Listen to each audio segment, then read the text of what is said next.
ભગવાને એક ગધેડાનું સર્જન કર્યું અને કહ્યું, તું ગધેડા તરીકે ઓળખાઈશ. તું સૂર્યોદયથી લઈને સૂર્યાસ્ત સુધી થાક્યા વગર તારી પીઠ ઉપર બોજો ઉઠાવવાનું જ કામ કરીશ. તું ઘાસ ખાજે, તને બુદ્ધિ નહીં હોય અને તું 50 વર્ષ સુધી જીવીશ.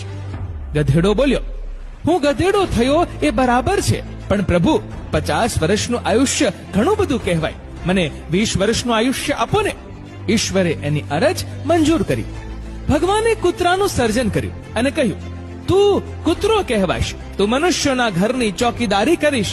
તું મનુષ્યનો પરમ મિત્ર કહેવાઈશ. તું એણે નાખેલા રોટલાના ટુકડા ખાઈશ અને તું 30 વર્ષ જીવીશ. કૂતરાએ કહ્યું, હે પ્રભુ, 30 વર્ષનું આયુષ્ય તો ઘણું કહેવાય. 15 વર્ષ રાખો ને. ભગવાને મંજૂર કર્યું. ભગવાને વાંદરો બનાવ્યો અને કહ્યું, તું વાંદરો કહેવાઈશ. તું એક ડાળીથી બીજી ડાળી પર જુદા જુદા કરતબ કરતો કૂદાકૂદ કરીશ અને સૌને મનોરંજન પૂરું પાડીશ. તું 20 વર્ષ જીવીશ. વાંદરો બોલ્યો, 20 વર્ષ તો ઘણા કહેવાય. પ્રભુ, 10 વર્ષ રાખો ને. ભગવાને મંજૂર કર્યું. છેલ્લે ભગવાને મનુષ્ય બનાવ્યો અને એને કહ્યું, તું મનુષ્ય છે. પૃથ્વી પર તું એકમાત્ર બુદ્ધિજીવી પ્રાણી હોઈશ. તું તારી અક્કલના ઉપયોગ વડે સર્વે પ્રાણીઓનો સ્વામી બનીશ. તું વિશ્વને તારા તાબામાં રાખીશ અને 20 વર્ષ જીવીશ. માણસ બોલ્યો, પ્રભુ, હું મનુષ્ય ખરો, પણ 20 વર્ષનું આયુષ્ય ઘણું ઓછું કહેવાય. મને ગધેડાએ નકારેલ 30 વર્ષ, કૂતરાએ નકારેલ 15 વર્ષ અને વાંદરાએ નકારેલ 10 વર્ષ પણ આપી દો ને.